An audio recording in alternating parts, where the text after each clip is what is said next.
Assalamualaikum warahmatullahi wabarakatuh. Kali ini Opini Kino membongkar bagaimana hingga calon yang diusung oleh PDIP sebagai calon Presiden Republik Indonesia periode 2024 kalah.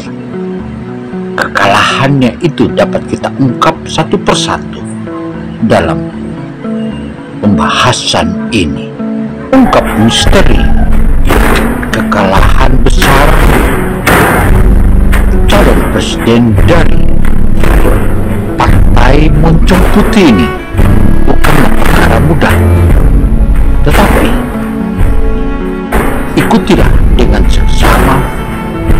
Jangan lupa ambil seteguk kopi atau segelas kopi untuk bisa mengikutinya secara perlahan, dan jangan lebih awal memprotes. Dengar baik-baik, siapa tahu sajian ini bisa bermanfaat buat Anda semua. Dan ayo silakan ditonton. Semoga subscribe, like, dan tulis komentarnya di kolom komentar.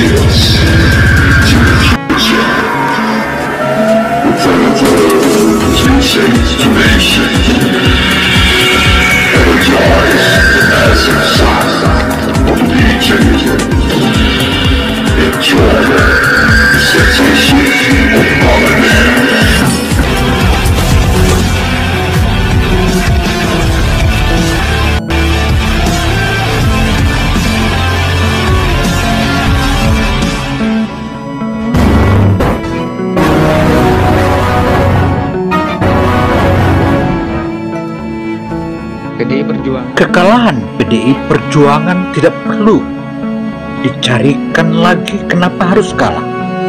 Dan kita masih ingat, PDI Perjuangan pernah dikalahkan oleh SBY. Karena itu, dan sumber kekalahannya itu akibat kecongkahan PDIP, dan menyebutkan bahwa Jenderal SBY tidak dekat dengan rakyat.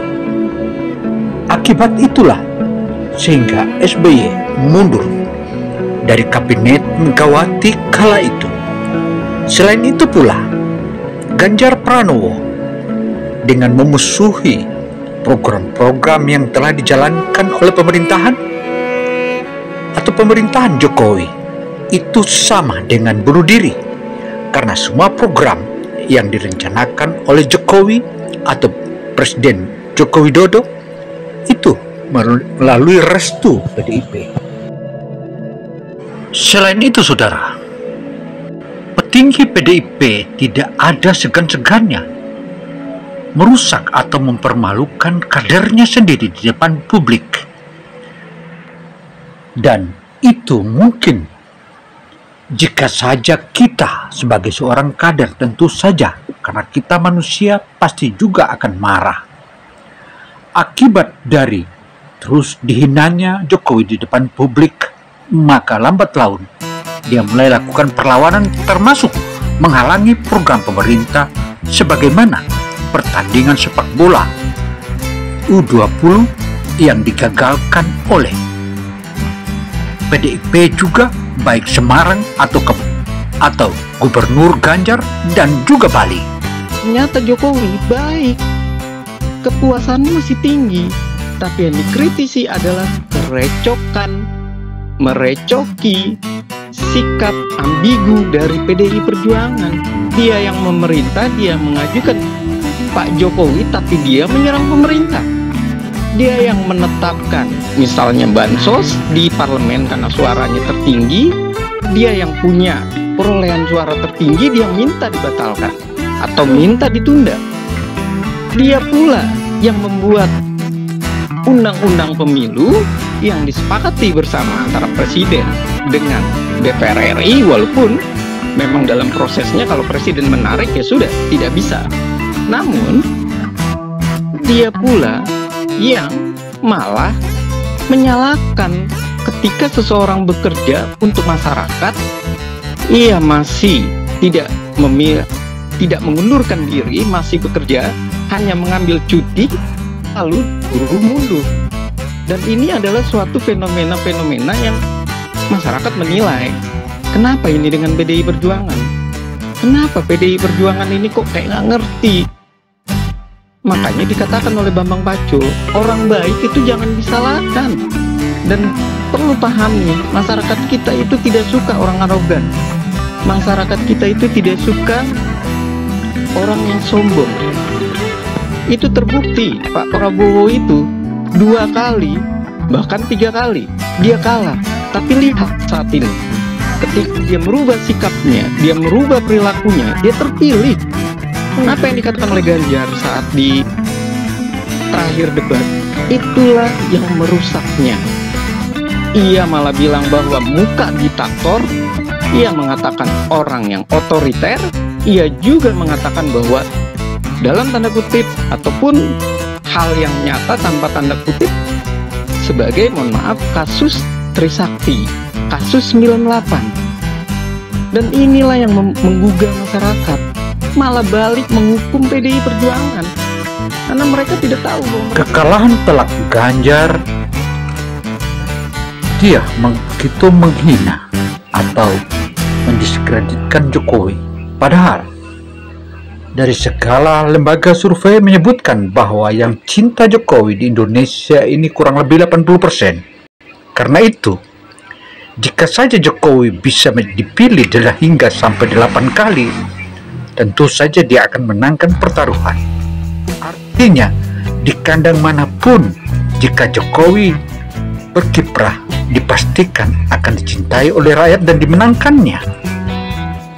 Di Pilpres itu diajukan oleh partai politik, gabungan partai politik, dan kita bisa lihat diajukan. Artinya, andai pun dia bukan kader, dia non partai, itu bisa diajukan. Dan itu sudah dibuktikan dengan Pak Anies Baswedan diajukan oleh Nasdem, bukan dari kader partai, tapi didukung Nasdem, PKB, PKS. Dan itu yang tidak dipikirkan oleh PDI Perjuangan. Dia mengajukan kadernya, semestinya dia bukan menjatuhkan kadernya, tapi membanggakan kadernya.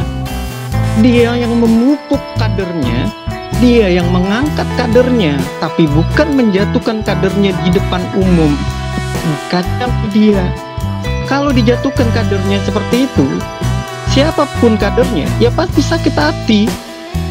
Gampang sakit hatinya. Manusia sudah nurut, sudah baik, sudah menyatakan dirinya sangat senang, dia sangat antusias, bahkan dia menghormati PDI Perjuangan, bahkan menghormati Ibu Ketua Umum. Tapi ketika dibuka di muka umum, itulah yang terjadi. Tentu reaksinya adalah ya sakit hati. Dan sakit hati itulah yang akhirnya tanpa sadar itu sudah lama terjadi. Kenapa saya bilang sudah lama? Ya sejak 2014, ketika PDI Perjuangan selalu merecoki Pak Jokowi. Ia mengatakan pertama kali bahwa PDI Perjuangan mitra kritis dari pemerintah, dan itu adalah ambigu. Karena sebuah partai politik harus mendukung penuh pemerintahannya, apalagi itu kadernya. Yang kedua, dia bukan terpelatih, dia menuntut menteri-menterinya mundur. Kasus bagaimana Budi Gunawan, bagaimana kasus yang tragedi lagi, bagaimana akhirnya Piala Dunia U20 digagalkan, dan berbagai kasus yang terjadi berikutnya. Ini semua tentu akhirnya lambat laun Pak Jokowi pasti terobsesi. Ia ingin membuktikan bahwa dia mampu. Dan personal Jokowi itu adalah, kita harus ketahui, personal Jokowi itu sangat kuat. Dia sangat benar-benar percaya diri.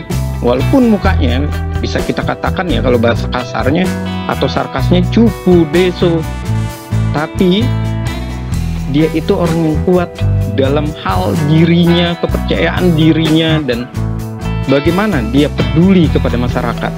Dan itu ditunjukkan oleh dirinya. Dan ia selalu dalam posisi, walaupun saya tahu dia punya kemunduran demokrasi, tapi dia punya sesuatu yang sangat unik. Ia akan mengikuti masyarakat, maunya masyarakat. Tapi di satu sisi, ia terkadang mengoreksi masyarakat dan punya obsesi dirinya. Tapi di sisi yang lain, dia akan mengikuti masyarakat. Dan itu adalah strategi politik. Dan itu adalah kehebatan dia. Dia bisa bilang bahwa saya tidak pernah mengatakan bahwa saya akan memihak. Saya cuma bilang ada di dalam undang-undang. Dan dia di akhir mengatakan bahwa saya tidak mendukung salah satu pasangan calon. Dan itu adalah bagaimana ia tahu. Begitu juga dengan KPK. Saya tidak mau merevisi, tapi kemudian ia melakukan revisi. Itu dalam satu sisi orang membaca itu adalah pengumpulan, tapi sisi yang lain bisa jadi itu dianggap strategi politik. Dan dia tahu bagaimana dia mengelola emosi masyarakat, bagaimana dia paham sekali bermain dengan emosi masyarakat. Dan masyarakat kita itu adalah masyarakat yang santun, masyarakat yang tenggang rasa, masyarakat yang memaafkan, bukan dengan tindakan yang ngegas terus, atau karena banteng moncong putih akhirnya nyeruduk terus. Nggak seperti itu. Masyarakat kita malah tidak tertarik. Dan apa yang menyebabkan Prabowo itu kemarin itu banyak dipilih? Karena sikap ia di penghujung, bahasa sarkas ya, penghujung maghrib dia bisa dikatakan, atau dia bilang bahwa di penghujung usianya dia ingin berbakti pada negara. Nah itu saudara, janganlah heran jika calon presiden dari PDIP kalah. Demikian di Jawa Tengah, terutama calon presiden Ganjar Pranowo dinilai terlalu sombong, sehingga menurut masyarakat Jawa Tengah menilai bahwa paling layaklah Prabowo jadi presiden dan Gibran sebagai wakilnya.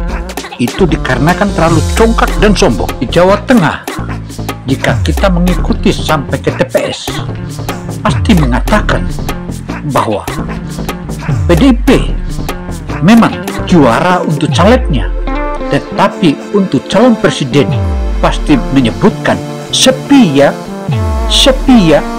Itu dikarenakan adanya kecongkakan yang semua orang tahu siapa Ganjar di Jawa Tengah. Mungkin itu yang menjadi koreksi papar sejumlah pihak. Surya Paloh pun dekat, dan Nasdem selalu mengedepankan sisi nasionalis. Jadi tidak menutup kemungkinan ia akan memberikan dukungan. Sementara bagaimana dengan PKB? PKB punya kedekatan dan sempat berkoalisi bersama. Jadi dua partai itu masih bisa untuk berperan dan tentunya bisa untuk bergabung. Kalau seandainya P3 lolos, P3 saya yakin sekali ia paling bisa didekati, karena ia butuh konsolidasi internal, ia butuh kedekatan dengan kementerian, ia butuh bagaimana membangun internalnya yang biayanya besar, tentu butuh bagaimana ia dikenal oleh masyarakat. Dan tentu tiga partai ini yang bisa didekati oleh pemerintah. Lalu bagaimana dengan Pak Anies? Saya yakin sekali Pak Anies lambat laun pun ia akan berjiwa besar. Ia akan menempatkan posisi dirinya kembali menjadi seorang akademisi. Ia menjadi seorang yang, maksudnya akademisi adalah bukan ia terjun ke perguruan tinggi, bukan, tapi ia melihat dengan bijak. Kalau tidak perlu dikritisi, ia tidak akan berbicara. Dan ia bukan orang yang dikit-dikit menyerang, tidak. Lalu bagaimana dengan Ganjar? Ganjar ditaruh, ditempatkan kembali di belakang layar oleh PDI Perjuangan, dan yang maju adalah PDI Perjuangan. Dan itu saya lihat narasi ke depannya. Tapi apakah cepat? Saya yakin tidak akan cepat. Proses itu akan terjadi berlarut-larut, bisa jadi 1,5 tahun. Kenapa? Karena partai butuh untuk terlihat baik oleh masyarakat, terlihat balik badannya tidak ekstrim, tidak begitu terburu-buru. Jadi bisa jadi semua balik badan ketiga partai itu ya, ketika sudah kongres, rakernas, ataupun pemilihan ketua umum yang baru, mereka akan memikirkan opsi bergabung dengan pemerintahan. Jadi pemerintahan terbelah memungkinkan terjadi seperti 2014 lalu di eranya Pak Jokowi. Dan itu harus dinikmati oleh Pak Prabowo dengan otaknya yang muter-muter kusut, tapi senyum harus dibawa. Kalau tidak, sulit untuk dia menghadapi situasi tersebut. Itulah yang terjadi pada Pak Jokowi ketika parlemen dualisme kepemimpinan, tidak belajar pada masa lalu. Apa itu? PDI Perjuangan pernah dikalahkan oleh SBY karena sikapnya yang jumawa, arogan, tinggi hati, dan sikapnya yang mengatakan, misalnya waktu itu adalah Pak SBY dikatakan jenderal tapi yang tak kanak-kanak, ataupun jenderal yang kurang dekat dengan masyarakat, ataupun dalam hal politik kurang keren lah, seperti itu. Namun yang patut untuk dipahami adalah ketika hal itu dilakukan sama dengan Ganjar Pranowo, dilakukan sama apa yang dikeluarkan oleh retorika maupun komunikasi politik atau bahasa politik dari PDI Perjuangan terhadap Pak Jokowi maupun terhadap Pak Prabowo, yang patut untuk dipahami adalah ketika hal itu dilakukan sama dengan Ganjar Pranowo, dilakukan sama apa yang dikeluarkan oleh retorika maupun komunikasi politik atau bahasa politik dari PDI Perjuangan terhadap Pak Jokowi maupun terhadap Pak Prabowo di debat Capres, ini yang menjadi blunder. Apa yang menjadi blunder? Mereka tidak memahami pola di Indonesia adalah ketika seorang presiden terpilih sekali, kecenderungan terpilih kedua itu akan tinggi kalau memang ia memuaskan masyarakat. Itu dibuktikan dari SBY kepada Jokowi. Dan yang kedua adalah ini yang tidak dipahami. Masyarakat selalu mengkritisi 2 periode kepemimpinan seorang calon. Gestur politik dan pola komunikasi serta bagaimana berinteraksi terhadap masyarakat jika saja tak dipahami, maka terjadilah seperti saat ini. Karena itu saudara, memang agaklah rumit, tetapi mungkin itulah yang akan terjadi dan bagian dari takdir yang terjadi. Periode kepemimpinan seorang calon. Nah, ketika masyarakat mengkritisi kepemimpinan seorang calon, ini juga yang tidak dipahami oleh PDI Perjuangan, bahwa yang dikritisi itu adalah ternyata Jokowi baik, kepuasannya masih tinggi, tapi yang dikritisi adalah kerecokan, merecoki, sikap ambigu dari PDI Perjuangan. Dia yang memerintah, dia mengajukan Pak Jokowi, tapi dia menyerang pemerintah. Dia yang menetapkan misalnya bansos di parlemen karena suaranya tertinggi, dia yang punya perolehan suara tertinggi, dia minta dibatalkan atau minta ditunda. Dia pula yang membuat undang-undang pemilu yang disepakati bersama antara presiden dengan DPR RI, walaupun memang dalam prosesnya kalau presiden menarik ya sudah tidak bisa.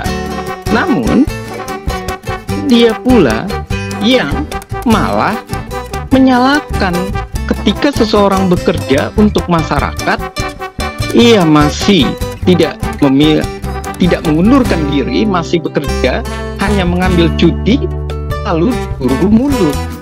Dan ini adalah suatu fenomena-fenomena yang retorika politik yang dilakukan oleh PDIP itu benar-benar blunder dengan meracoki, dengan merusak dan melecehkan kadernya sendiri, terutama Pak Jokowi, itulah menjadi penilaian masyarakat. Karena itu, Prabowo melenggang kangkung untuk meraih semua suara-suara Pilpres ini.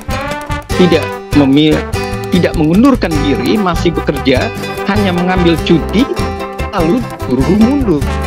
Dan ini adalah suatu fenomena-fenomena yang masyarakat menilai, kenapa ini dengan PDI Perjuangan?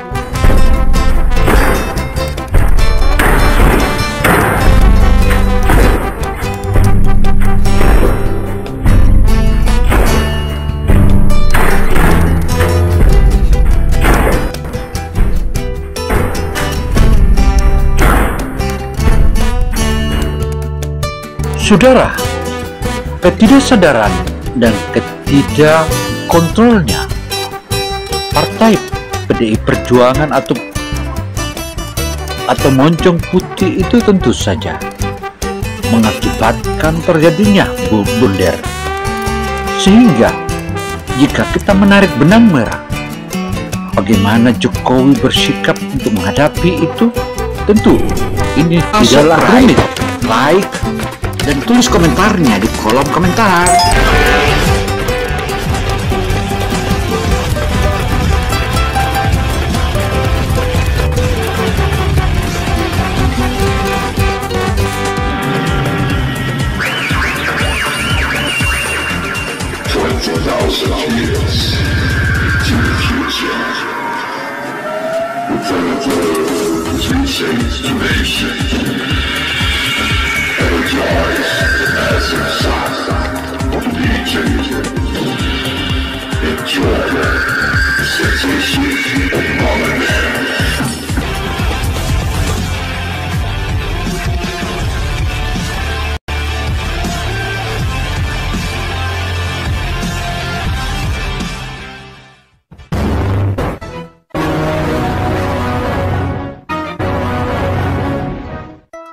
Demikian hasil olahan tim Oget TV Indonesia atau Opini Geno Television Indonesia dalam bagaimana membongkar tentang apa sebenarnya yang terjadi di sana.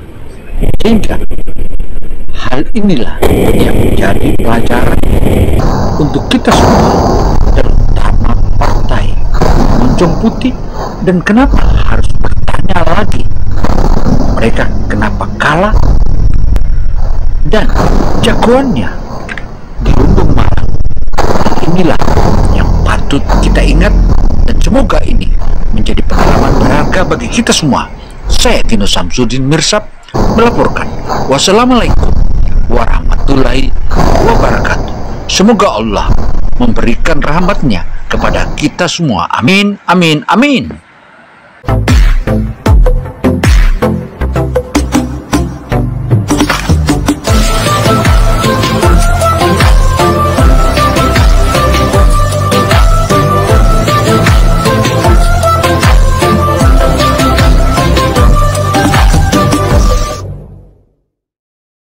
Sampai jumpa pada episode berikutnya.